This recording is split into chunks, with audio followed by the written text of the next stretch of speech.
Who chose the dolls that are in the cabinet? And why?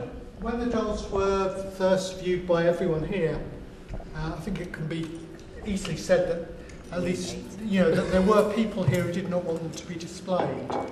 Or no, that's wrong. It's wrong. No, didn't want to deal with the display of them. Yes. As curator, sorry. Yeah. I'm sorry to quote you, but yeah.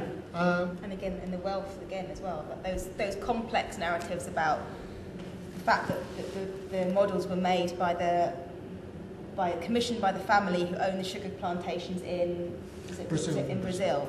So again, and the gallery had a pastel, I think, or a drawing that showed the family, and it was just making these connections. And I think that's really interesting because it goes back to the question, Dominic's question about the negative comments in the visitors book, because I read those comments and I really thought, what could we have put in to change to not get those comments. But then again, it comes back to what we were working with. We're working within a gallery, and we're working with objects and the collections in the gallery, and often the stories that you tell can only come from what you have.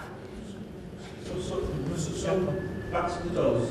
What did you see in those dolls? When you decided to choose them, pick them, what did you see in those dolls that you thought they should be in there? What was it really telling you? I saw objects which had a use for the people that made them.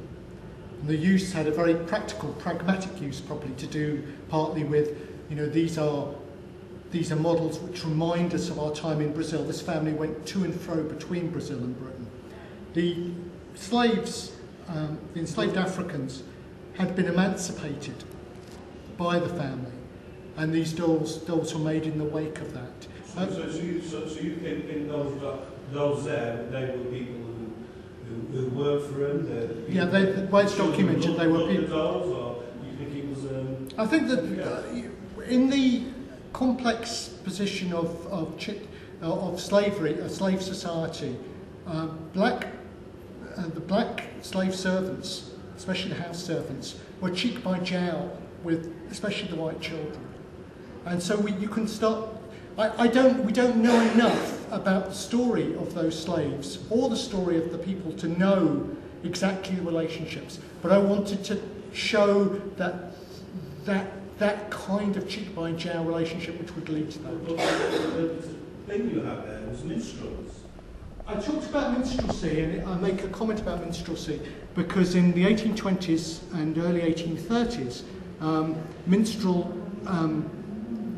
minstrelsy started in America and started transporting itself around the circum-Atlantic. And the comment really about minstrelsy is to talk about the kinds of depictions of black people which minstrelsy evoked.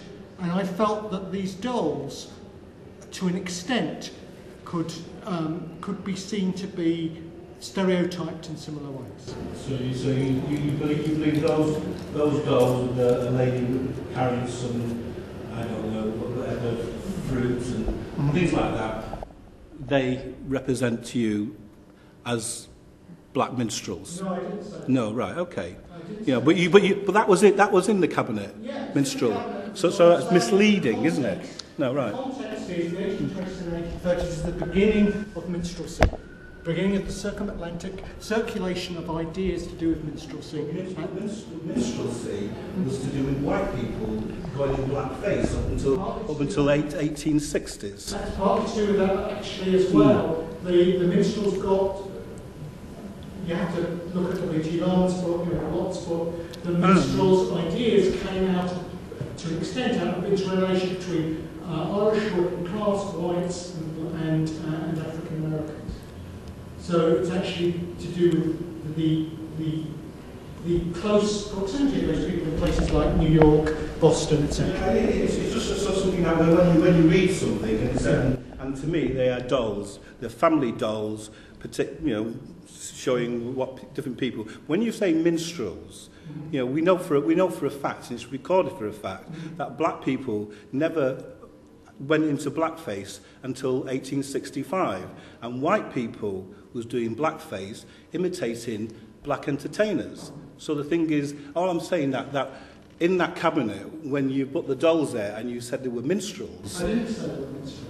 Again, you misread it. Okay, sorry. I said that we have a context of minstrelized depictions beginning in the 1820s and 1830s, which is the way in which white people think of blacks. They might be dressed up white people, but that's the way in which those kinds of images start being portrayed, so that people think of black people in that kind of way.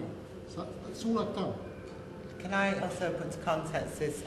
I don't want, not because it's a bad thing, but I don't want you to think that, you know, we're four little minds that have suddenly gelled together with, you know, well, six.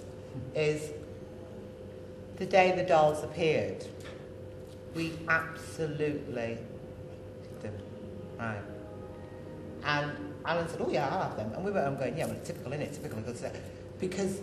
But that's actually good, because it also said that though each response will be different. Yeah. We hated them with our souls, hated them. Didn't want them there not because we felt they should be hidden, just didn't want to look. And it's really hard to explain to anybody who isn't black how you recognise a racist image in what could be so subtle.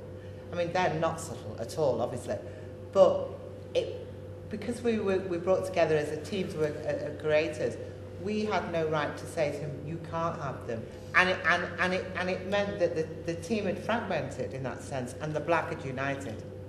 Yeah, but in the same way, if it gives that response to the audience, that's okay, because we're not going to be united in this memory bank, because it's not our memory. You know, I always tell kids in school, "I've never been a slave. You have never been my slave master. We can only imagine, and we can't imagine. It's just beyond us. So we can only impose, am I making sense, a thought pattern onto that thing?"